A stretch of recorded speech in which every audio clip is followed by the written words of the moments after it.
Jangan lupa untuk subscribe YouTube channel Metro TV News dan nyalakan notifikasinya.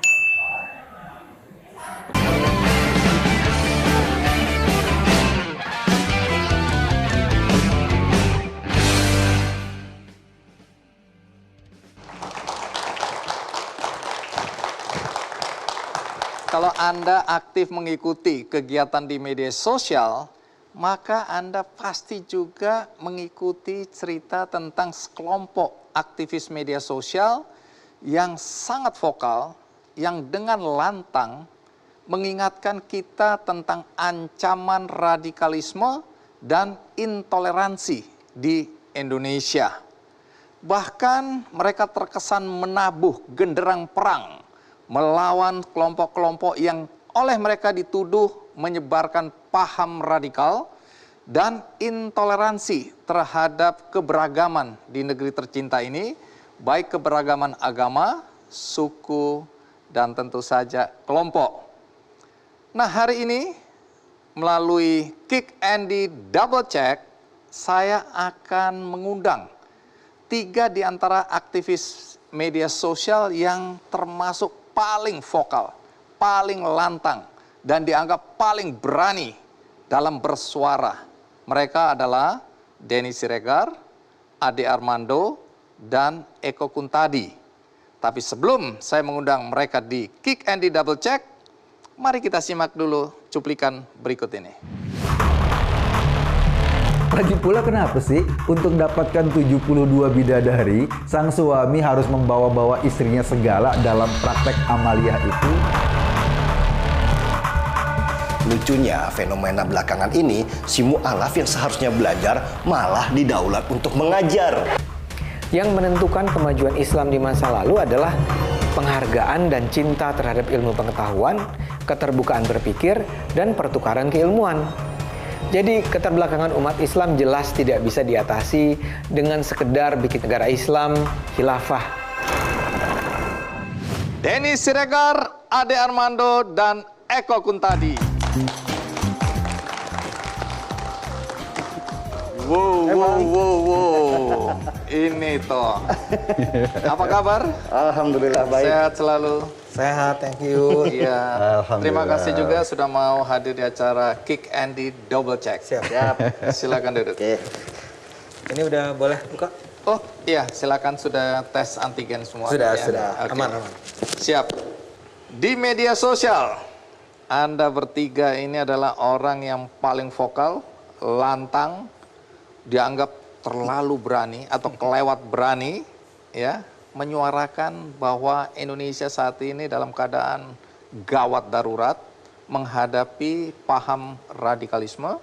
Bahkan Anda menganggap bahwa bukan cuma masyarakat yang terancam, negara terancam, Pancasila terancam, ya, dan kehidupan kita sebagai negara seluruhnya terancam. Ini agak lebay. Orang-orang bilang ini 3 orang ini lagi mabok apa? Jadi coba jelasin apa yang membuat Anda bertiga dan teman-teman yang lain yakin bahwa ini betul-betul dalam keadaan gawat darurat soal radikalisme dan sikap intoleran. Sekitar tahun 2012-2013 kalau nggak salah, itu ada terjadi permasalahan di Cikesik, Banten. Ya, ada Ahmadiyah. Itu yang tiba-tiba kelompok mereka itu diserbu oleh sekian banyak orang, ditarik keluar, bahkan sedih lah pokoknya nontonnya. Pada waktu itu saya melihat bahwa ada copy paste dari kelompok-kelompok pemberontak di Suriah yang sekarang sedang dilarikan polanya sama di Indonesia. Sehingga kekhawatiran itu saya tuliskan kemana-mana, dan ya disitulah saya ketemu dengan Eko Kuntadi, ya kan, saya kenal sama Bang Ade Armando. Jadi proses perjalanan yang sangat panjang terhadap apa yang terjadi di luar dan sangat mungkin terjadi di negeri kita. Kalau kembali ke apa yang Anda ceritakan soal Ahmadiyah itu, maaf, kalau sama itu video yang kita lihat bagaimana orang dipukul sampai tewas itu. Ya. Dengan bertakbir ya. Dengan bertakbir. Iya. Oke, jadi itu mengganggu Anda hari sangat itu? mengganggu. Saya kebayang pada waktu itu apa yang terjadi di negara kita kalau orang-orang seperti itu punya kebebasan luar biasa. Dulu itu ISIS bahkan dipuja-puja. Ya. Tidak ada yang berani mengatakan bahwa mereka itu teroris. Dan hanya sekelompok kecil saja orang bilang mereka teroris dengan resiko kita itu diserbu dengan semua cacian dan ancaman segala macam. Saya terus terang bersyukur ketika 2016 terjadi kelompok besar pada waktu Pilgub DKI, saya bilang ini blessing in disguise. 212. Ya. Kenapa? Karena akhirnya terbongkar bahwa mereka ada. Pada waktu itu saya ngomong nggak ada yang percaya bahwa kelompok ini sudah besar, sudah masuk di wilayah kita di semua elemen pemerintahan, bahkan di elemen terkecil masyarakat seperti rumah tangga. Dan ketika terjadi itu buat saya ada rasa senang dan takut juga. No, kan terjadi kan seperti mereka. Baik, kalau dari perspektif Bung Ade melihat ini. Saya justru menganggap bahwa kalau sampai orang masih tidak menganggap bahwa ancaman radikalisme itu real ada, saya nggak habis pikir. Karena sangat real, sangat kelihatan sekali kan. Bentuknya dari yang paling ekstrim adalah kemarin kita dengar tentang terorisme yang terbongkar oleh pihak kepolisian di Makassar, di berbagai tempat gitu ya. Bom bunuh diri, itu bentuk yang ekstrimnya. Tapi bentuk yang lebih sederhananya kan banyak, Bung Andi. Paling gampang adalah kita menyebut misalnya bahwa di Sumatera Barat ada SKB 3 Menteri yang dikeluarkan oleh Menteri Nadiem Makarim yang melarang adanya pemaksaan jilbab. Jadi melarang pemaksaan jilbab itu diserang. Ada soal pelarangan ucapan selamat Natal. Ada pengkafir-kafiran terhadap non-muslim yang bahkan baru aja kita ketahui itu disiarkannya di Radio Republik Indonesia. Kritik terhadap itu harus datang dari umat Islam sendiri. Ya. Jadi gini, harus jelas sejak awal saya tegaskan. Kita tidak menganggap Islam itu seperti itu. Agama kami itu tidak seperti itu. Kalau Mas Eko, radikalisme itu kan di ujung. Terorisme, radikalisme itu di ujung. Di ujung sebelah sini yang masih soft itu intoleran. Dan ini yang bermasalah. bisa Anda kasih contoh? Kita lihat misalnya di kampus-kampus, orang mau cari kos saja, ditanyain agamanya apa. Ada kontrakan, orang mau kontrak, oh ini agamanya bukan muslim ya? Nggak boleh. Dan itu terjadi hari-hari di kita. Ketika intoleransi ini makin biasa, orang punya kebencian dengan agama lain, dengan kelompok lain. Setelah itu mereka akan gampang digiring jadi teroris. Ini kan prosesnya kayak gitu. Dampak dari Pilkada Jakarta misalnya, ada seruan haram memilih pemimpin non-muslim. Di sekolah-sekolah, ketika memilih ketua OSIS, Berdasarkan agama. pertimbangannya itu. Ketua kelas kali. Ketua kelas, pertimbangannya itu. Nanti ketua sepak bola, kapten sepak bola, pertimbangannya itu. Kan rusak hidup kita lama-lama kalau kayak gini. Ini yang terjadi. Artinya Anda bertiga dan teman-teman dengan kesadaran by design memang memanfaatkan media sosial untuk perlawanan seperti ini. Mungkin bukan memanfaatkan ya Bang Andi ya, tetapi pada waktu itu cuman itu senjata yang ada. Saya pernah ditanya, Bang Denny kenapa sih kok mau mengingatkan orang yang memang sudah terlalu terlalu kaku gitu ya, orang yang sudah tidak bisa dirubah. Saya bilang, oh saya tidak ingin mengubah dia, tetapi saya berharap pesan saya itu melalui dia itu sampai kepada 5 teman di belakangnya dia. Kan begitu. Orang-orang awam yang masih dalam pilihan apakah gue menjadi radikal, intoleran atau tidak. Nah, itu yang saya harapkan sebenarnya. Dan teori itu berhasil ternyata. Akhirnya semakin banyak yang keluar, semakin banyak yang bicara, semakin berani. Ya, seperti ini sekarang. Kalau dilihat dari tayangan-tayangan baik di berbagai media ya, termasuk yang paling sering dilihat adalah di YouTube misalnya. Anda bertiga kan bersuara terlalu berani kata orang, menyebut nama ya, bahkan menghakimi. Sementara orang lain takut untuk melakukannya. Nah, apakah resiko ini sudah Anda bertiga dan teman-teman ukur, atau sebenarnya Anda tidak sadar bahwa Anda sudah bersuara begitu kerasnya? Kita kan bukan TV atau media yang menggunakan ranah publik gitu loh. Kan ini kan khusus ya. Ini adalah akun media sosial kita. Jadi ini adalah opini kita personal. Tidak ada rapat redaksi misalnya untuk menentukan Denny ngomong apa, Bang Ade ngomong apa, saya ngomong jadi apa. tidak ada koordinasi sebelumnya? Nggak ada. Jadi ini jalan sendiri? Jalan ini akun bersama. Bung Ade juga, kenapa sampai bersuara segitu beraninya? Walaupun nada Anda kan kayaknya dingin, kalem, gitu, cool. Tapi apa yang Anda ucapkan itu menghakimi. Ya, kami ini bicara secara terbuka dan kami bertanggung jawab atas apa yang kami sampaikan. Artinya kami tidak menggunakan akun bodong, akun palsu. Ade Armando mengatakan itu. Artinya saya bertanggung jawab atas apapun yang saya katakan. Eko juga begitu, Denny juga begitu. Yang kami lawan adalah pernyataan-pernyataan penuh kebencian, pernyataan-pernyataan yang menurut kami menyesatkan tadi. Dan menurut saya justru mereka itu harus ada yang meng-counter, ada yang men-challenge. Dan kami berani bertanggung jawab untuk mengatakan bahwa kalau kita mau debat sama kalian, yuk. Karena kalian itu jahat. Ya. Nah, teori ini bilang kalian itu jahat. Anda sering menggunakan kata ini. Iya. Bahkan Anda menyebut nama dan mengatakan bahwa dia ini jahat. Iya, kalau jahat ya nggak apa-apa dong. Oke. Misalnya Hitler jahat, boleh kan? Karena Hitler memang jahat. Nah, orang-orang yang saya sebut jahat itu deserve, layak untuk disebut jahat karena berbagai alasan. Nah, yang saya ingin tahu dari apa yang dilakukan oleh Anda bertiga ini soal etika. Kemudian soal koridor yang Anda pakai untuk tidak keluar kemudian menjadi brutal. Ya, kalau di media mainstream ya, media-media yang kita kenal selama ini kan ada kode etik, karena ada kode etik profesi. Ya. Lalu apa yang kemudian menjadi pegangan Anda bertiga ini dalam menyampaikan pandangan-pandangan? Sebebas apa dan apa yang kemudian menjadi semacam kompasnya?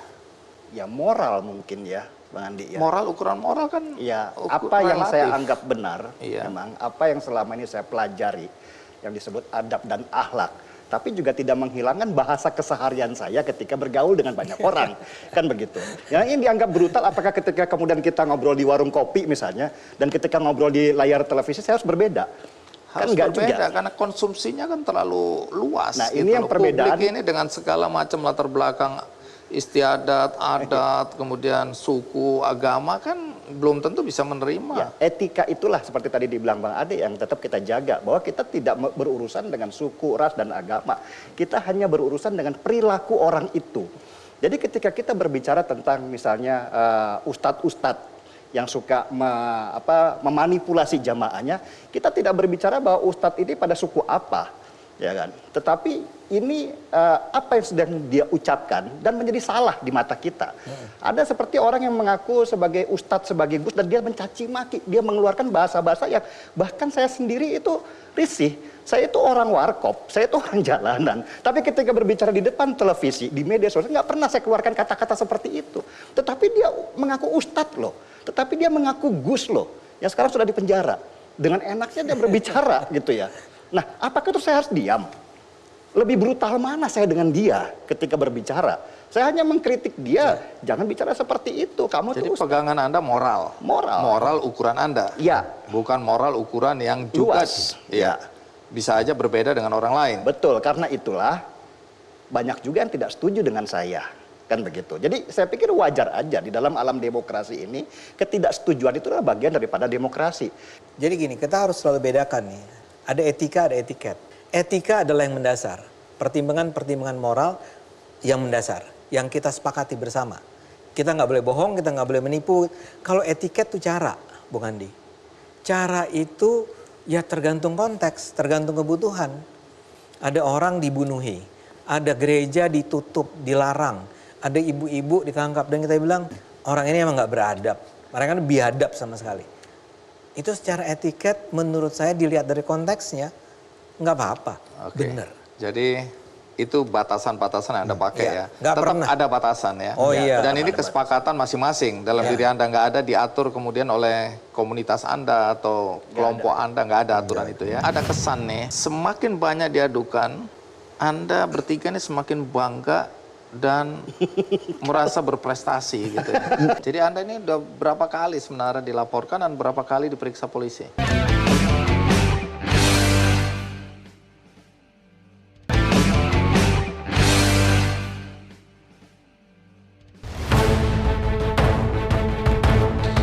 Coba Anda baca lagi tweet Eko tadi. Apakah ada di sana pernyataan Eko menuduh Adi mengambil uang donasi Palestina?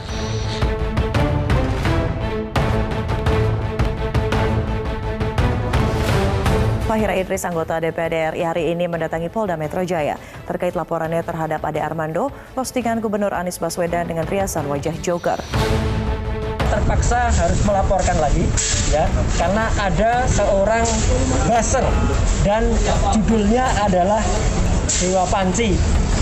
Roy Suryo bikin ulah lagi.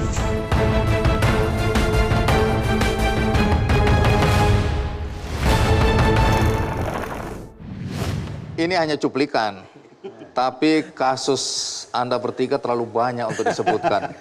Jadi kalau boleh tahu, Bung Denny, Anda udah berapa kali dilaporkan atau paling nggak digugat? Bentar ya, saya sampai lupa. Itu dulu ketika pertama kali saya digugat itu, saya malah digugat 700 pengacara kumpul dan ingin menggugat saya. Terus ada lagi yang masalah, yaitu tadi santri calon teroris. Di situ sebenarnya saya sudah menulis tentang menggambarkan betapa indahnya masa kecil saya dulu yang sibuk dengan main gundu, main segala macam, ya kan, dengan teman yang suku dan rasnya itu yang tidak jadi masalah buat kami. Tetapi adik-adik sekarang nih, anak-anak kecil sekarang, bahkan sudah dipisahkan berdasarkan dia agamanya apa. Ya, sukunya apa dan segala macam. Ini kan buat saya saya kasihan sama generasi sekarang. Dan itu saya tuliskan dan saya ambil saya comot salah satu demo pada waktu itu di jalan sebagai gambar, saya tulis tuh gambar peserta demo anak-anak kecil. Dan disitulah saya digugat habis-habisan. Salah satu pola yang saya dapatkan pada waktu itu Bang Andi adalah orang-orang ini ketika mereka menggugat melalui polisi, mereka sudah yakin bahwa saya itu pasti ditangkap. Kan lucu. Kalau mereka melaporkan sesuatu, kan itu harus punya banyak proses di kepolisian itu. Alat buktinya apa, ya kan, saksinya siapa, dan banyak prosesnya panjang. Tapi kan mereka enggak. Mereka tuh, kalau gue sudah melaporkan Denny, berarti dia harus ditangkap. Harus buat mereka. Bahkan yang saya dengar kayak di Tasikmalaya itu, hampir setiap hari mereka mendemo Kapolres Tasikmalaya hanya supaya saya harus ditangkap. Harus ditangkap. Jadi ada arogansi di mereka bahwa semua yang mereka laporkan, orang-orangnya harus masuk penjara. Mereka tidak mengerti yang namanya proses. Mereka tidak mengerti yang namanya harus ada pembuktian dan segala macam. Jadi Anda ini udah berapa kali sebenarnya dilaporkan dan berapa kali diperiksa polisi? Nggak tahu ya. Udah lupa ya, saking banyaknya. Iya. Oke, tapi mana yang paling serius menurut Anda? Iya, Tasikmalaya itu. Yang paling serius. Kenapa serius? Saya nggak ngerti ya. Banyak sekali demo pada waktu itu di sana yang membuat mungkin kepolisian itu terguncang juga. Takut ada kerusuhan atau apapun gitu ya. Sehingga begitu sangat seriusnya. Kalau yang lain-lain kan nggak bawa demo. Dan kalau orang ini tidak masuk penjara, baru mereka membangun framing baru. Denny Siregar di-backing oleh penguasa. Kan begitu. Denny Siregar kebal hukum. Ini, karena Anda berkali-kali Anda bertiga ini. Atau mungkin Mas Eko baru yang alaminya. Oh, iya. Tapi yang ini berkali-kali lolos. Apalagi Ade Armando dibilang backingnya kuat sekali. Sampai setiap kali diperiksa, setiap kali lolos. Bung Ade, berapa kali Anda dilaporkan dan mana yang kurang lebih sama Denny dalam artian bahkan angkanya udah nggak jelas ya. Mungkin sekitar 10 lah ya. Tapi kan juga ini range-nya, rentangnya itu luas. Dari dulu saya pernah diadukan ke polisi karena saya berusaha membongkar korupsi, yang ternyata akhirnya benar karena orang yang korupsinya terbukti emang korupsi. Kemudian ada soal pelecehan seksual, ketika saya membongkar kasus pelecehan seksual saya juga diadukan ke polisi. Tapi yang paling banyak tentang agama. Nah, satu pun memang akhirnya nggak jadi perkara ke pengadilan ya karena memang mengada-ada Bung Andi. Ini apa ya? Bisa kasih contoh? Iya saya nggak tahu. Misal, ini contohnya ya paling gampang inilah. Yang paling rame, kalau Anda tanya mana yang paling wah gitu ya. Sebenarnya lucu sih. Saya pernah menulis sebuah tweet, Tuhan bukan orang Arab. Itu sebetulnya konteksnya saya mau bilang Tuhan tuh nggak baperan gitu. Jadi ketika itu ada Menteri Agama kita lalu, zaman Jokowi periode 1 itu kan bilang, si Pak Lukman Hakim ya, itu mau bikin acara tilawatil Quran tapi dengan langgam masing-masing daerah gitu. Jadi Jawa, Minang dan seterusnya. Nah ini kelompok-kelompok ini kemudian mengatakan gua nggak bisa dong, itu harus pakai cara membacanya Arab gitu kan. Itu cuma satu-satu cara yang benar. Ya saya bilang kan Tuhan bukan orang Arab. Masa dia nggak suka kalau dibaca dengan cara Ambon, Minang dan seterusnya. Saya dituntut, dia laporkan karena dianggap menodai agama, menista agama, menghina Allah menghina orang Arab dan seterusnya. Kan it doesn't make sense kan. Kan polisinya juga bingung kali ini perkaranya apa sih sebetulnya. Kan masa Akhirnya gimana itu perkara? ya selesai dan berulang kali. Saya setiap kali dipanggil saya nggak pernah lari. Saya dipanggil sampai saya hafal tuh. Sehingga biasanya wawancara jadi sangat cepat karena saya udah tahu pertanyaannya, saya kasih jawabannya langsung. Jadi nggak mikir-mikir Jadi dulu. itu membuat orang semakin yakin bahwa memang backing Anda kuat. Nah itu kan nggak ada hubungannya sama backing. Saya perlu belajar dari senior nih. Iya. Saya baru ngelaporin. Nah, selamat datang ya. Jadi kita ucapkan selamat datang. Karena sekaligus dapat 2 ya. Jadi Iya, Anda berapa kali Anda digugat atau Iya. menghadapi persoalan hukum? Baru ini, kasus pertama itu dorongan pelaporan itu adanya di media sosial. Saya nge-tweet, alhamdulillah terkumpul 60 miliar deh. Iya, sempat Anda salah menyebut ya. 60. Terkumpul 60 Target miliar, itu. disalurkan 14 miliar. Karena saya sadar salah, padahal kan di bawahnya beritanya sudah saya capture, itu saya langsung, sorry 30 miliar. Iya. Tweetnya seperti itu, simple. Tetapi saya nggak tahu ada apa, kemudian ini digoreng-goreng seolah-olah saya memfitnah Ustadz Adi Hidayat. Dan kemudian reaksinya luar biasa. Sampai ada tagar tangkap Eko Kuntadi. Saya juga bingung, kok bisa kayak gini gitu loh. Tapi seperti Denny bilang tadi, sebetulnya tekanan massa ini digunakan. Kalau di media sosial itu tagar, kemudian para buzzer-buzzer itu nyerang, agar polisi, katakanlah aparat keamanan berpikir bahwa ini sudah ribet nih, sudah rusuh ini, dan harus diambil. Padahal tweetnya dimulai dengan alhamdulillah, bukan astagfirullah, gitu loh. Jadi Oke, dan tidak ada itu. di situ Anda tidak menuduh bahwa sisanya itu Nggak ada. tanda kutip ditilep. Iya. Nah, mereka yang ngomong gitu, tweet ini membuka peluang replaynya menanyakan sisanya kemana. Nah, replay orang yang dipermasalahkan bukan tweet saya, tapi saya yang disalahkan. Tapi itu kan sebenarnya membuka peluang memang. Anda ini kalau permainan kata, orang langsung bisa menafsirkan memang Anda sedang menggiring opini, sisanya kemana nih? Itu kan pikiran orang yang menafsirkan. Lah Anda ngapain nge-tweet itu kalau gitu? Saya membantu Ustadz Adi Hidayat melaporkan bahwa sudah disalurkan 14 miliar. Alhamdulillah. Pakai kata alhamdulillah. Alhamdulillah. Oke. Saya membantu, harusnya saya diapresiasi bukan diadukan. Minimal dikasih apalah, terima kasih gitu. 2 miliar. Banyak orang nggak percaya. Nah, yang kedua apa? Yang kedua, ada satu acara di satu channel YouTube, acaranya bercanda, full bercanda. Full bercanda, saya ngomong, kebetulan satu objek, Roy Suryo, kita bercandain dan kayaknya Roy Suryo nggak berkenan. Nggak berkenan ya. Nah ini Iya, melaporkan dilaporkan. Anda mencemarkan nama baik dia. Oh iya, ya bercanda. Kalau bercanda isinya pujian kan kita bingung. Memuji. Oke. Memuji. Saya harus bilang bahwa ada kesan nih, semakin banyak diadukan, Anda bertiga ini semakin bangga dan merasa berprestasi gitu. Enggak lah Bang, Perasaan Bang Andi aja. kita deg-degan. Deg-degan. Deg-degan Jadi ada lah. takutnya juga. Nggak bisa tidur Bang kemarin.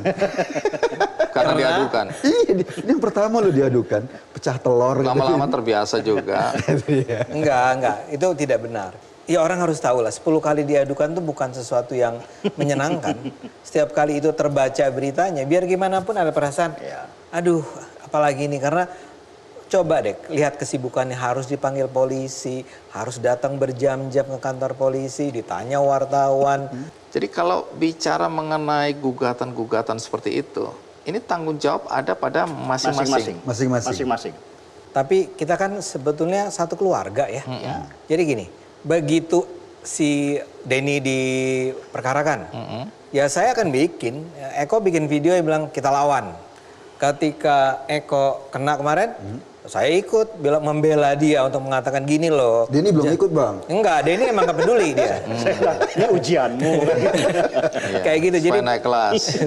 Jadi kita tuh sebetulnya kalau dikatakan apakah Cokro nggak peduli, enggak, mereka sangat peduli, teman-teman sangat peduli. Setiap kali ada kasus 2 kali terakhir ini, kita langsung gimana kok. perlu bantuan selimut atau apa gitu ya kalau ada kesulitan. Berarti ada harapan dia masuk. Ini bantuan macam apa sebenarnya yang sedang ditawarkan? Ada kompetisi yang sangat ketat di antara kami. Iya, rupanya ada masalah di antara Anda bertiga ini. Kan akan menekan jumlah viewer. Begitu bersatunya, ya, tidak ada masalah. Tiba-tiba sekarang kok menjadi isu penting.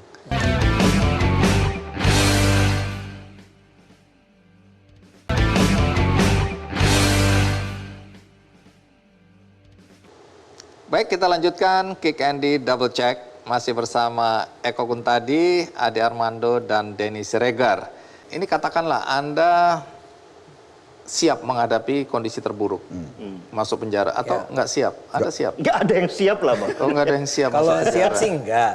Iya. Tapi kan kita tahu bahwa dalam perjuangan selalu ada kemungkinan terburuk. Tapi kan gini loh Bang Andi, yang kita lakukan sejak awal kita tahu ada konsekuensi. Kita memang mengambil jalan itu, tapi kan alasannya karena tadi, kalau kita tidak melakukan ini, kondisi Indonesia akan jauh lebih buruk. Itu saya membayangkan anak-anak saya, Denny juga punya anak-anak, Eko punya anak-anak. Apa jadinya Indonesia kalau dikuasai oleh radikalisme? Jadi mendingan kita lawan. Katakanlah Anda siap bertiga, tapi keluarga bagaimana? Apakah pernah ada kejadian di mana keluarga juga diancam atau terancam? Ya. Denny itu pernah ngalamin.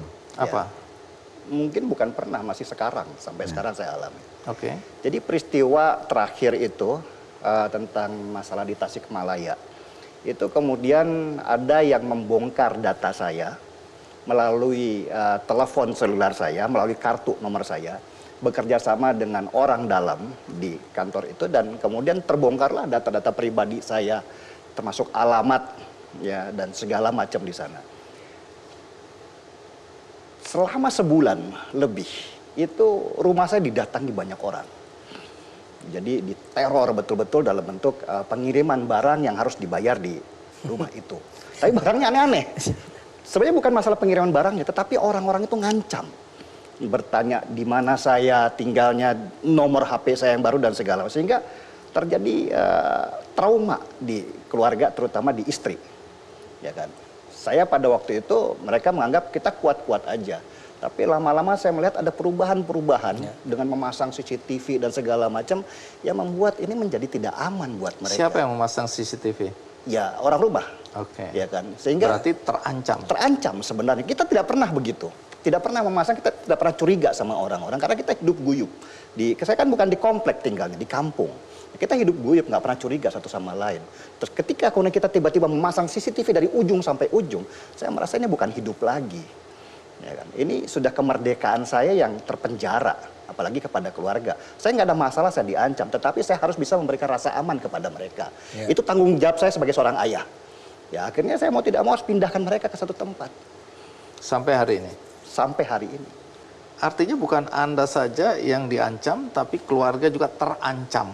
Ya, karena ini sudah masuk ke ranah lingkungan keluarga. Ya, karena data yang sudah terbongkar itu tadi. Jadi dulu itu kan memang saya tidak pernah sekalipun saya memposting tentang keluarga, tentang anak. Itu memang adalah bagian daripada pengorbanan yang saya harus lakukan. Saya tidak mau orang lain, terutama keluarga, mendapatkan imbas dari apa yang saya lakukan. Tapi ketika itu terbongkar, saya melihat bahwa ancaman ini semakin lama semakin nyata ya buat keluarga. Sehingga saya pikir ya mereka harus saya amankan. Sebentar lagi 2024 ya kan, sebentar lagi politik kita ini akan semakin keras, dan saya termasuk orang yang pasti akan disasar oleh kelompok-kelompok seperti ini, sehingga saya mau tidak mau harus pindahkan mereka ke tempat yang. Oke, kalau Bung Ade, Anda pernah mendapat ancaman? Saya sih bersyukur nggak seburuk pengalaman Denny ya. Paling tidak nggak ada ancaman yang real seperti itu. Tapi kan begini, ya saya punya keluarga yang baik. Jadi mereka itu berusaha menunjukkan bahwa mereka itu apapun yang saya lakukan mereka support. Sorry, ini keluarga inti. Keluarga inti, ya, istri dan anak-anak, dua anak. Tapi kan saya tahu kalau Anda adalah, ya kalau istri saya atau dia adalah suaminya, itu dia baca bahwa diadukan ke polisi atau dimaki-maki atau diserang, ya pasti sakit kan, pasti khawatir, pasti terutama istri saya tidak pernah mau buka lagi media sosial. Sama sekali. Sama sekali. Sama sekali. Jadi cuman WhatsApp grup aja. Tapi kalau Facebook, Twitter segala macam dia udah nggak main. Karena ya pasti menyakitkan membaca saya dimaki-maki. hujatan, dibully dan seterusnya. Karena yang sebenarnya paling serem itu emang hujatan di media sosial. Dengan kejam sekali itu ya. Kejam sekali kan kata-katanya ya. Oke, kalau Mas Eko? Ya barengan sama Denny sebetulnya, tapi waktu itu yang diposting itu bukan rumah saya. Tapi alamat toko saya. Saya punya toko akrilik di Kalibata, itu diposting dan lumayan agak terganggu sedikit. Sekali waktu saya bawa mobil kebetulan dan mobilnya saya bawa pulang. Saya entah kemana gitu saya lupa, tapi saya lewat tol. Mobil tuh duduk gitu. Pas saya keluar pintu tol, saya periksa-periksa. Di dalam tol saya periksa-periksa, ada apa? Nggak ada apa-apa. Pas saya keluar pintu tol, saya periksa secara serius, itu baut rodanya tinggal satu. Tapi saya nggak mengklaim bahwa itu ancaman yang berkaitan dengan itu, tapi itu kejadian yang pernah saya alami. Baut rodanya tinggal satu. Nah, tadi sempat saya sampaikan sedikit ya, pertanyaan apa yang terjadi di negeri kita. Ada yang bilang dulu kita hidup begitu guyup ya, begitu damai. Perbedaan itu menjadi kebanggaan malah ya. Sesuatu yang dianggap anugerah Tuhan bahwa kita begitu berbedanya tapi begitu guyupnya, begitu bersatunya. Ya, tidak ada masalah. Tiba-tiba sekarang kok menjadi isu penting. Nah, kalau dari Anda bertiga ini melihat apa sebenarnya yang terjadi di negeri kita? Apa akar permasalahan munculnya radikalisme dan intoleransi versi Anda? Ya, karena banyak orang mengatakan tidak begitu, orang lain mungkin tidak setuju. Nah, apa akar permasalahan? Ya, kalau dalam pandangan saya mungkin ini tidak terlalu menyenangkan untuk didengar, yaitu adanya perubahan dalam cara memahami agama. Ya, jadi saya selalu menganggap agama itu baik, agama apapun itu baik. Tapi cara pemahaman beragama bisa menimbulkan perang salib dulu, bunuh-bunuhan selama berapa abad. Bisa menimbulkan perang antara Katolik dan Protestan di Irlandia. Atau di Bosnia antara Kristen dan Islam dan seterusnya. Dan itu semua akarnya cara beragama. Saya akan kaitkan dengan satu hal, perasaan kalah sebenarnya. Siapa yang merasa kalah? Saya kurang senang menyebutnya, tapi gini, umat Islam di dunia itu kan berada di lapis bawah sebetulnya. Kalah. Misalnya dibandingkan Barat, dibandingkan Timur, Cina, dan seterusnya. Tapi salahnya begini, saya itu Muslim dan ketika saya merasa bahwa Islam itu tertinggal, jawabannya kan sebetulnya adalah kuasai ilmu pengetahuan, kuasai teknologi. Yuk kita bangun, kita jangan mau kalah, kita harus juga menguasai teknologi. Saya itu dulu aktivis Muslim ketika masih di kampus, karena ada semangat keislaman saya tinggi. Tapi satu hal yang membuat akhirnya saya terlempar dari organisasi-organisasi Islam yang ada di kampus adalah saya melihat kok kelompok-kelompok ini, saya nggak usah sebut namanya ya, itu kecenderungannya adalah nyalahin orang lain. Kita itu dikuasai oleh alam berpikir Barat yang datang dari Yahudi, Zionisme, Barat, Kristen, segala macam. Kita ini dieksploitasi oleh mereka. Yang mungkin to some extent untuk derajat tertentu ada benarnya bahwa dunia Islam dulu dijajah dan seterusnya. Tapi kalau itu terus menerus diulang-ulang mengatakan bahwa maaf ya, oh ini kelakuan pengusaha-pengusaha Tionghoa menghabisi kita, kita nggak pernah dikasih kesempatan untuk bangkit ya. Itu pejabat-pejabat sekuler, Barat, liberal. Buat saya tuh akhirnya saya merasa nggak sehat ketika itu. Saya sudah melihat kalian tuh nggak sehat ya, selalu menyalah scapegoating, apa namanya? Mencari kambing hitam. Kambing hitam harus yang salah harus orang lain, bukan diri kita sendiri. Baik, saya akan bertanya tentang siapa Anda semua ini. Kalau ada yang tanya, Denny Siregar tuh pekerjaannya apa sebenarnya? Apa jawaban Anda ini? Buzzer. Ya itu nanti akan saya tanyakan. Jangan ketawa karena ini Anda bertiga ini nanti harus menjawab ya.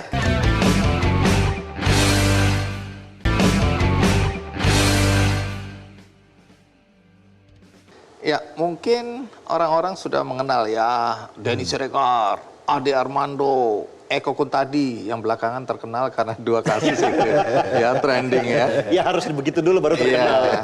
Nah, tapi orang tentu ingin tahu lebih jauh ini siapa persisnya ini.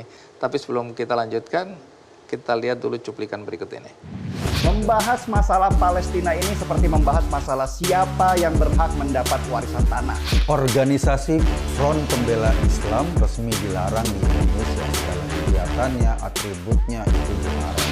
3 orang ini terkenal di media sosial atas pendapat-pendapatnya yang berani dan menantang. Komentar mereka kerap membuat panas telinga, terutama pihak yang menjadi target kritik.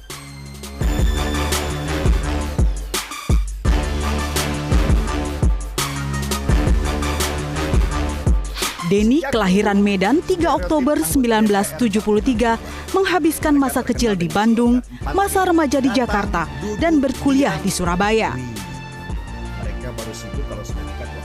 Pekerjaannya saat itu di stasiun radio Surabaya membentuk jiwa jurnalistik Denny.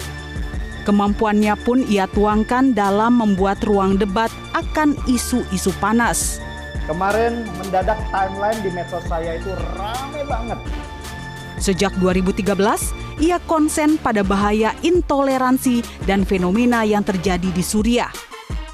Denny pun menuangkan buah pemikirannya ke dalam 4 buku sebagai bentuk perlawanan terhadap isu radikalisme.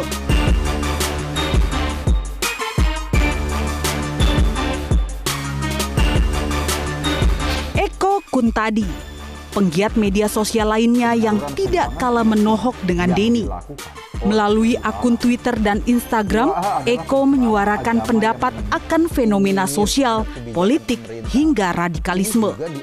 Ketajaman menulis ia dapat dari pengalamannya sebagai wartawan. Bahkan, ia pernah menjadi seorang pemimpin redaksi di sebuah majalah seluler.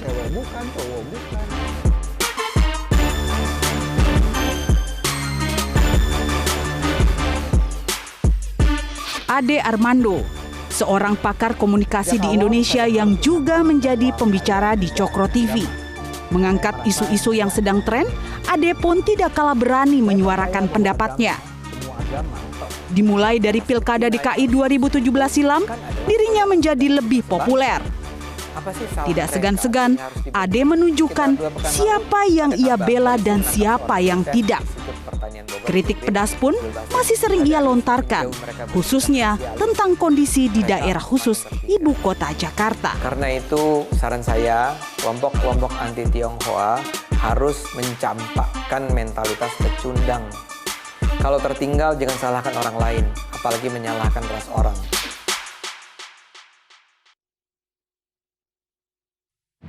Nah, saya mulai dari Mas Eko yang belum cukup terkenal ya. Jadi Anda sekarang menyuarakan sikap pandangan Anda di media sosial secara terbuka. Dan dalam konteks ini Anda masuk ke ranah politik. Iya. Apa yang mendorong Anda untuk melakukan apa yang sekarang Anda lakukan ini?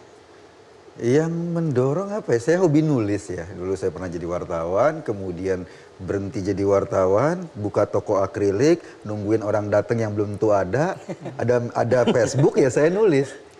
Jadi, apa yang Anda tulis dulunya itu? Yang paling menjadi perhatian saya adalah ketika institusi-institusi publik itu tidak lagi memperlakukan publik secara sama. Emang ada kasus seperti itu? Oh, saya rasa banyak. Itu tadi sekolah, itu kan tidak memperhatikan publik. Dan sekarang ini di sekolah-sekolah negeri itu sudah mulai ada tiap Jumat pakai baju koko. Gitu loh. Iya, ini tiap Jumat. Itu seolah-olah kan menampilkan citra tertentu. Ini sekolah negeri. Kalau sekolah swasta buat saya nggak masalah. Perda-perda syariat dan lain-lain seolah-olah bahwa lingkungan itu cuma satu agama saja. Ini kan juga mengkhawatirkan kita. Oke, Bung Ade, Anda kan lebih dikenal sebagai akademisi. Ya. Tapi sekarang Anda bersuara seperti itu seakan-akan Anda bukan seorang akademisi yang netral gitu loh. Nah ini kan perubahan yang drastis. Ini Anda sadari bahwa kemudian Anda menjaga jarak dengan kelompok-kelompok lain misalnya. Gimana Anda? Jadi ini ada konsepnya namanya public intellectual. Intelektual itu seharusnya adalah orang yang punya peran dalam masyarakatnya, ya. Dan peran di masyarakatnya bisa dengan penelitian, bisa dengan menulis buku, menulis di jurnal atau mengajar dengan baik. Tapi juga ketika ada persoalan-persoalan bangsanya, dia terpanggil untuk muncul di luar. Karena dia intelektual kan ahli. Saya bukan yang ingin menyombongkan diri, tapi saya belajar tentang ini semua. Saya tidak bicara common sense saja walaupun saya mengatakan akal sehat ya. Jadi saya belajar, saya misalnya kayak tadi analisis mengenai mengapa Indonesia tertinggal, mengapa radikalisme tumbuh, itu saya pelajari dari jurnal, dari buku dan seterusnya. Tapi saya harus memilih apakah saya berhenti di kampus saja, sementara saya merasa saya punya kemampuan menulis, punya kemampuan bicara, artikulasi saya bagus. Kalau saya bicara orang mendengar, nggak semua dosen punya kemampuan itu, saya punya kemampuan itu. Maka saya pikir ya saya harus berada di lapangan, berada di tengah masyarakat, bicara tentang hal-hal yang real. Bahwa itu jadinya kemudian menyinggung perasaan orang atau dianggap sebagai, oh Anda sebagai intelektual udah nggak netral. Ya saya netral, saya tidak netral dalam rangka memperjuangkan apa yang saya, kalau istilah Denny, apa yang saya anggap benar. Dan apa yang saya anggap benar itu hasil dari apa yang saya pelajari. Baik, kalau ada yang tanya, Denny Siregar tuh pekerjaannya apa sebenarnya? Apa jawaban Anda ini? Buzzer. Ya itu nanti akan saya tanyakan. Jangan ketawa karena ini Anda bertiga ini nanti harus menjawab ya. Kita sambil mikir jawabannya apa. Iya, tapi Jawabannya sebelum apa ya? masuk ke buzzer dulu, kalau ada yang tanya, Denny Siregar tuh pekerjaannya apa sih? Apa ya? Saya ini investasi lah di beberapa unit usaha kan begitu. Terus kemudian jadi konsultan untuk media sosial di beberapa media online yang baru terbit kan begitu. Bagaimana supaya mereka bisa dibaca oleh orang. AdSense. Ini penghasilannya terbesar di Cokro.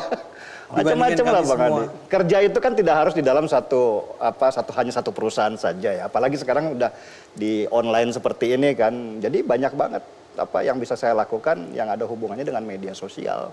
Sampai di situ dulu. Karena habis ini saya akan bertanya soal dugaan kuat bahwa sebenarnya Anda bertiga adalah orang bayaran. Tidak murni seperti apa yang Anda ceritakan tadi. Tuduhan buzzer ini, Anda bertiga ini seakan-akan kalap membela Pak Jokowi. Ya. Pertanyaan saya sederhana, emang berapa pendapatan Anda ini?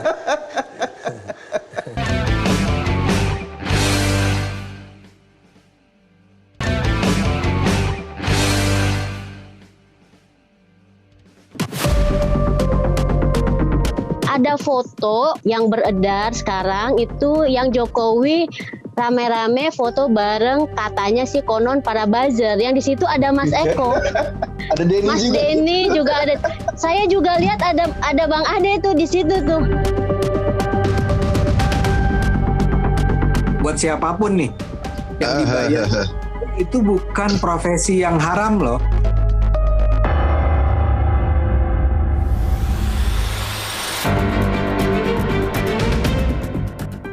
Inilah yang menjadi keyakinan orang-orang yang Anda tuduh gitu ya. Mereka melihat tuduhan-tuduhan Anda ini betul-betul murni karena bayaran. Jadi Anda ini adalah buzzer. Pertanyaan saya sederhana, emang berapa pendapatan Anda ini? Ya kadang-kadang 3 miliar, kadang-kadang 5 miliar sebulan. Ini dikutip loh Den. Ini dikutip jadi judul besok. Ini kayak gini-gini loh. Ya masih mending lah daripada 3,5 juta sebulan. Oke, jadi tuduhan buzzer ini. Ya. Karena faktanya Anda bertiga ini seakan-akan kalap membela Pak Jokowi. Ya. Apapun yang disampaikan Pak Jokowi benar. Apapun yang menyerang Pak Jokowi kalian lawan. Ya sebetulnya sih kalau dari dulu ya Pilpres ya kita memang tegas posisi kita mendukung Pak Jokowi. 2014 juga posisi kita tegas kita mendukung Pak Jokowi sebagai presiden. Sehingga kemudian pada saat pemilu-pemilu itu kan ya kita ketemu sama Pak Jokowi sebagai fans gitu di foto. Oh, itu foto tadi? Iya ramelah beredar kemana-mana. Saya nggak ada loh di foto itu. Iya, Bang Ade nggak ada. Mungkin Bang Ade mendukung yang lain ya. Jadi itulah yang kemudian di stigma kita sebagai buzzer. Bahwa ada kebijakan Pak Jokowi yang kita kritik banyak. Di Cokro TV itu banyak. Soal kasus komunikasinya, tim komunikasinya yang menurut kita nggak terlalu bagus kita kritik gitu loh. Soal beberapa kebijakan, misalnya waktu itu ada Menteri Agama sebelumnya yang memberikan ruang pada FPI, kita sangat kritik keras gitu. Undang-undang Cipta Kerja juga Undang-undang kita kritik. Cipta Kerja kadang kita kritik, dan pada satu sisi kita, artinya gini, di antara kita bahkan sering berbeda pendapat soal kebijakannya Pak Jokowi. Tetapi yang sering kali kita perhatikan, para pengkritik Pak Jokowi ini irasional.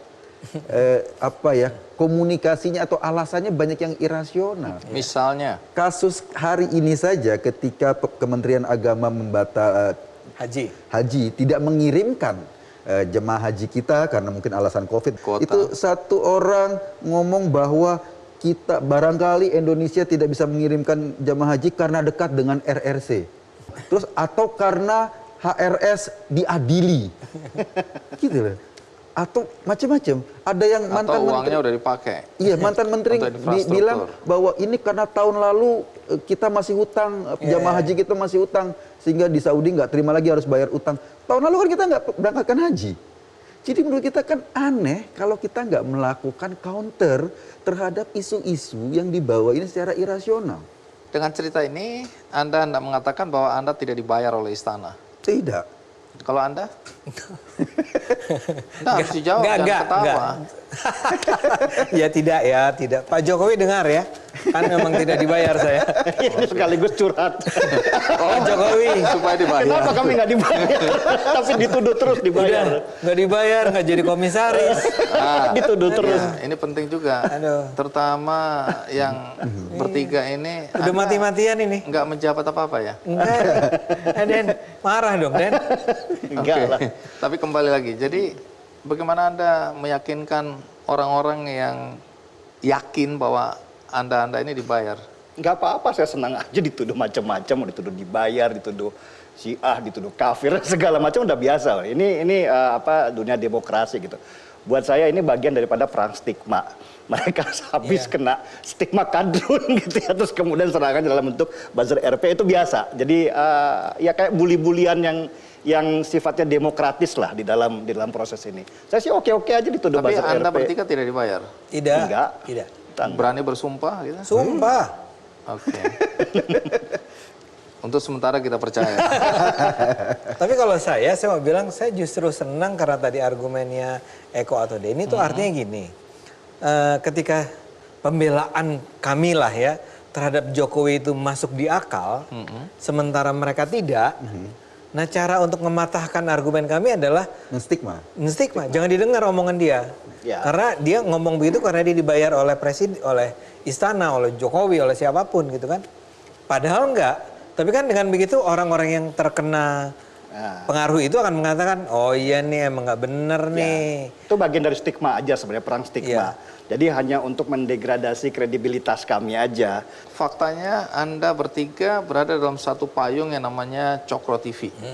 Semakin yakin orang bahwa ini ada agenda besar, ada dana besar ya yang mendukung kegiatan-kegiatan Anda untuk menjadi benteng pertahanan dan sekaligus penyerang bagi mereka yang mengkritisi pemerintahan Jokowi atau bahkan Jokowi sebagai individu.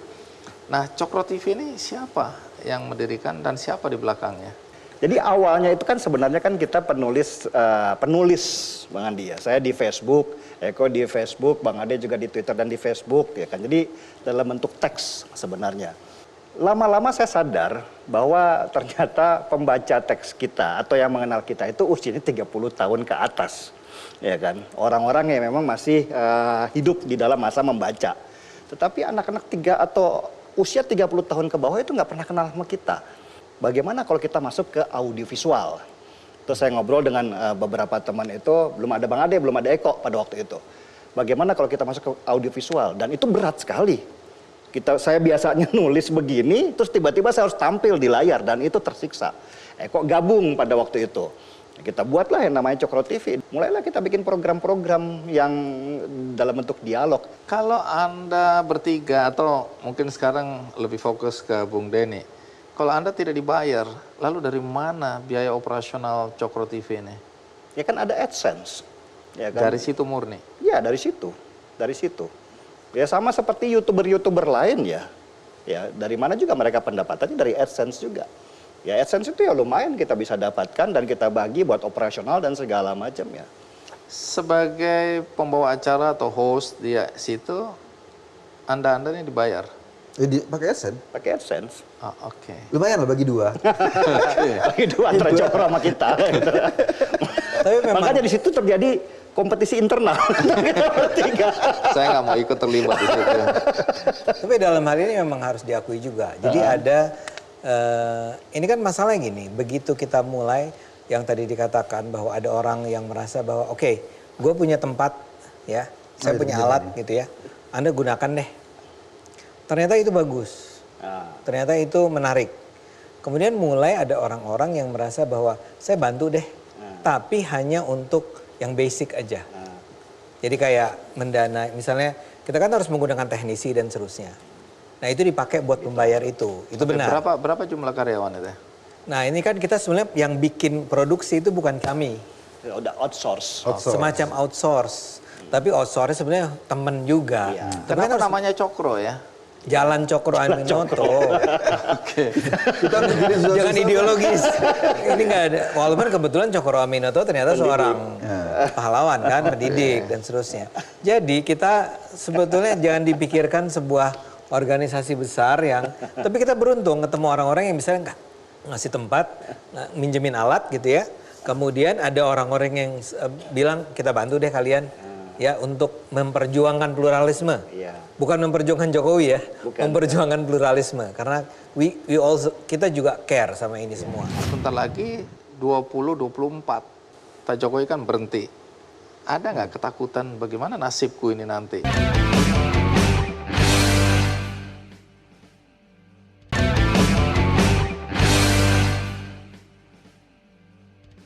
Radikalisme ini menurut Anda bertiga ya, saya nggak tahu atau mungkin Mas Eko nggak setuju, nggak tahu. Tapi yang saya tahu Bung Ade Armando dan Bung Denny sering menyampaikan bahwa radikalisme intoleransi ini sudah menyusup kemana-mana, termasuk yang kita sebutkan tadi. Nah, dari mana keyakinan Anda bahwa di BUMN ini sudah masuk paham radikal, di kementerian, di kepolisian, di ketentaraan, dan di sekolah-sekolah dan macam-macam? Di KPK. Di KPK, Anda juga menuduh, ya? Saya menuduh kok. Ya, pokoknya Anda yang menyampaikannya. Saya pernah dengar soalnya. Kalau ini saya berani. Ya, untung Anda mengingatkan. Nah, dari mana Anda punya keyakinan dan apakah Anda punya bukti? Secara bukti langsung gitu ya, itu tidak, bagaimana bisa radikalisme itu dibuktikan dalam wujud materi, itu kan nggak bisa. Tetapi kan kita bisa merasakan, melihat dari siapa orang-orang yang terlibat di dalamnya. Pada waktu peristiwa Perang Suriah, ada sekelompok orang yang menyebut dirinya ustadz sekarang, dikenal sebagai ustadz sekarang ini, yang mempromosikan sebuah kelompok pemberontak di Suriah dengan bendera yang berbeda dari Suriah, ya kan. Nah, itu orang-orang ini dari dulu tuh saya tahu. Dan tiba-tiba orang ini tuh dikenal sebagai penceramah-penceramah agama. Saya kan tahu, rekam jejaknya ada. Sering saya ini kan hati-hati dengan mereka ini. Dulu mereka inilah yang pengen pecah belah Indonesia dengan membawa kelompok pemberontak di Suriah itu untuk masuk ke Indonesia. Ini loh buktinya. Dan sekarang Anda mengenal dia sebagai penceramah agama. Nah, orang-orang inilah yang kemudian tiba-tiba diundang di sebuah BUMN untuk berceramah agama. Saya bilang, loh bagaimana bisa sebuah kan perusahaan... karena ketidaktahuan sehingga Betul, dia diundang. saya tahu itu karena ketidaktahuan. Karena itulah saya berteriak, supaya tahu, supaya sadar, hati-hati dengan mereka. Dan sekarang alhamdulillah sudah mulai ada perhatian terhadap seperti itu. Bagi orang-orang yang percaya pada Anda bertiga dan teman-teman yang selama ini mengatakan bahwa paham radikal di Indonesia itu sudah sangat gawat, ya, sudah masif masuk ke segala lini kehidupan kita, intoleransi itu sudah terasa di mana-mana. Dan ini membuat muncul pertanyaan berikutnya, lalu masa depan Indonesia itu bagaimana nantinya ini? Melihat bahwa sebentar lagi 2024, di mana kontestasi dalam Pilpres dikhawatirkan, belum tentu terjadi, dikhawatirkan akan mengangkat kembali politik identitas. Dan ini akan dibenturkan antara agama, antara kelompok, suku, dan seterusnya. Pertanyaan sederhana aja, sampai kapan sebenarnya Anda bertiga ini akan bersuara lantang seperti sekarang ini? Ya, kalau menurut saya, sepanjang masih ada orang yang menggunakan agama sebagai tameng untuk kampanye politik, dan itu dampaknya serius sekali ke depan, kita tetap akan terus bersuara. Pertama karena kita amat yakin orang-orang yang menggunakan agama sebagai kampanye politik itu untuk menutupi kekurangannya. Karena dia nggak punya prestasi, kemudian gunakanlah agama. Jadi nggak gampang dievaluasi kekurangannya. Yang kedua, itu dampaknya, bekasnya akan sangat lama bagi Indonesia. Kalau Bung Ade, kapan Anda berhenti nih? Ya, masalahnya tantangannya sangat berat ya, Bung Andi. Ini kan soal gimana caranya mengembalikan bangsa ini kepada cara berpikir yang lama. Dan itu musuh kita itu atau musuh kami itu sudah menjalankan ini secara masif, sistematif dan terstruktur selama barangkali 30 tahun. Jadi saya sih menganggap bahwa memang nggak realistis untuk membayangkan bahwa hanya dalam 5 tahun ini selesai. Nggak, ini panjang. Karena itu kita membutuhkan memang presiden yang bisa melanjutkan apa yang dilakukan oleh Pak Jokowi. Jadi salah satu perjuangan kami adalah sekarang mencari orang semacam itu yang bisa melanjutkan proyek-proyek pluralisme, keberagaman, demokrasi. Jadi saya nggak akan katakan bahwa saya sudah akan tidur dalam 5 tahun. Nggak, mungkin 10 tahun, mungkin sampai saya mati. Jadi tergantung. Oke. Sebagian orang percaya pada pemahaman bahwa Pak Jokowi seperti yang Anda sebutkan tadi adalah presiden yang cukup tangguh untuk menghadapi paham-paham seperti yang kita bicarakan ini tadi. Sehingga muncul juga kekhawatiran. Kalau Pak Jokowi selesai, ya, lalu bagaimana nasib bangsa kita? Nah, bisa nggak Anda menganalisa gitu loh? Ya, sebetulnya kita udah punya modal yang sangat baik. Siapapun yang melanjutkan Jokowi itu akan menjadi orang yang sebenarnya diuntungkan oleh pencapaian Pak Jokowi. Jadi, apa itu pencapaiannya? Ekonomi, ya, pluralisme sudah tercapai ya, to some extent untuk derajat tertentu, tinggal dilanjutkan kesejahteraan, ya, keberpihakan kepada rakyat kecil, pembangunan daerah di luar Jawa dan seterusnya, itu semua sudah dilakukan. Belum dicapai dalam artian sempurna, saya setuju, ya. Tapi paling gampangan Papua, ya, kondisi Papua sekarang dengan Papua di masa lalu sudah jauh berubah. Nah, jadi sebetulnya basis-basisnya itu, apa namanya, aset-aset awalnya sudah disediakan oleh Pak Jokowi. Tinggal dilanjutkan. Tapi begitu Anda tidak memilih orang-orang yang tepat, yang benar, yang memang berorientasi pada kepentingan rakyat Indonesia secara keseluruhan, ini semua bisa sepenuhnya berbalik dalam waktu sangat cepat. Yang itu yang kami khawatirkan. Karena itu buat kami, orang bisa bilang ekonomi terpenting, enggak. Ya, ekonomi itu sebenarnya sebetulnya refleksi, merepresent apa yang sesungguhnya terjadi di dunia politik. Pertarungannya siapa yang menang, siapa yang kalah dan seterusnya, itu menjadi penting. Karena itu buat kami di Cokro TV kita akan terus nih sampai 2024 untuk mengawal dengan cara apapun. Tanpa hoax, tanpa. Apa tidak ada ketakutan? Misalnya satu hari Pak Jokowi kan berhenti. Nasib Anda tanda kutip sebagai orang yang selama ini dianggap menjadi bagian dari pemerintahan, menjadi bagian dari kelompok-kelompok pendukung Jokowi. Ada nggak ketakutan bagaimana nasibku ini nanti? Kan kita bukan membela Jokowi, kita membela Indonesia. Ya, tapi stigma membela Jokowi masa sih kan pemerintahan ke depan nggak cinta Indonesia sama kayak kita? Kalau presiden kita nggak setuju pada pluralisme, ya melanggar undang-undang dong. Gitu deh. Itu yang pertama. Yang kedua, menurut saya ketakutan itu justru akan membuat kita terus bergerak. Yaudah, kalau yang berkuasa khilafah, iya kita duluan kena. Denny Siregar duluan, saya belakangan. Ya, Denny duluan gitu loh yang kena. Kita. Ya tapi kok Anda belakangan, tapi kena juga gitu loh. Nggak, maksud saya gitu. Tinggal tunggu waktu. Tinggal tunggu waktu. Seluruh bangsa ini akan kena. Anggap aja saya percaya sama omongan Anda bertiga ya.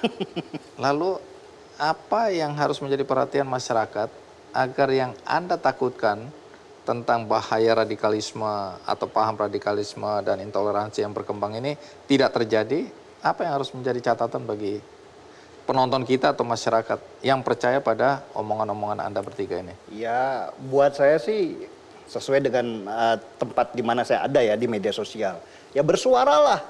Jangan cuma diam terhadap permasalahan-permasalahan di sini dan mulai berani untuk mengeluarkan pemikiran-pemikirannya, terutama kegelisahan-kegelisahannya. Saya pernah baca buku tuh Bang Andi di Afghanistan, seorang penulis Afghanistan kalau nggak salah tentang Taliban. Ya kan, hadirnya Taliban menguasai Afghanistan itu adalah karena diamnya orang-orang berpendidikan. Ya. Ya kan? Jadi dia menganggap itu bukan masalah mereka.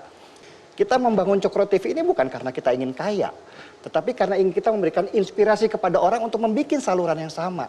Begitu juga ketika kami kemudian membina satu saluran TV lain misalnya. Bukan karena kita pengen dapat uang dari sana, tapi supaya mereka paham, ini loh ada saluran yang lebih efektif lagi untuk bisa mencapai orang-orang yang ingin kamu tuju. Terutama di usia 30 tahun ke bawah. Sekarang Cokro TV ini pendengar yang dulunya kita dikenal di 30 tahun ke atas. Sekarang usia 18 tahun udah kenal kita. Bersuara itu penting. Karena bersuara.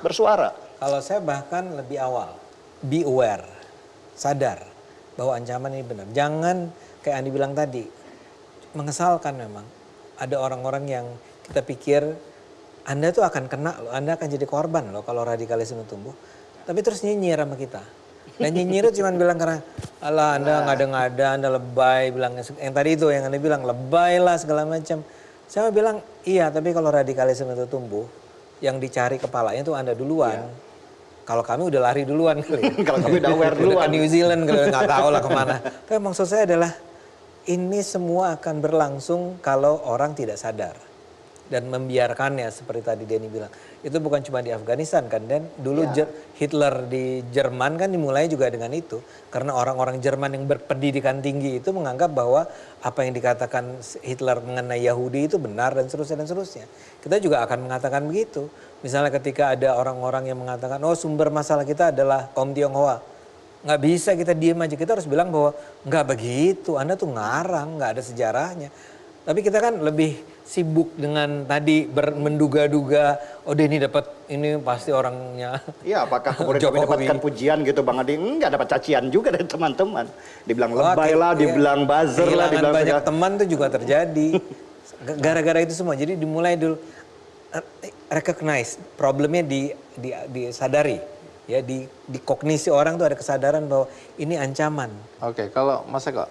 Mulai hati-hati dengan orang yang membenturkan agama dengan negara. Ya. Gitu loh. Oh, mencintai negara nggak ada dalilnya, mencintai agama ada dalilnya. Orang-orang kayak gini sudah harus dihindari karena mereka perusak aslinya. Mereka akan membuat orang bingung. Ini kalau mencintai negara nanti nggak ada dalilnya berarti nggak ada pahalanya gitu loh. Ini yang paling berbahaya. Jadi mulai sekarang orang-orang ini kita stigma sebagai musuh negara kita. Dia yang harus kita hindari, itu yang pertama. Yang kedua, kalau seandainya ulama-ulama kita atau petinggi-petinggi kita sudah merumuskan dengan cantik. Hubul waton minal iman. Mencintai negara bagian dari iman. Teman-teman Katolik punya rumusan bagus. 100% Katolik, 100% Indonesia. Itu yang harus kita ikuti karena kita nggak perlu mendua. Kita nggak perlu berpoligami dalam mencintai. Sebab negara sama agama itu sama. Gitu. Hasrat yang paling dalam itu keluar. Kita ikut-ikut. Ini salah satu. Yang ngomong ini pedagang akhir. Bisa dibayangkan. Oke, ya. Jadi terima kasih sudah mau hadir di acara Kick Andy Double Check ini. Bagi teman-teman sekalian yang tadi tidak menonton dari awal, jangan khawatir. Karena kita akan tayang ulang di metrotvnews.com. Akhirnya semoga Kick Andy Double Check ini bermanfaat bagi kita semua. Sampai jumpa.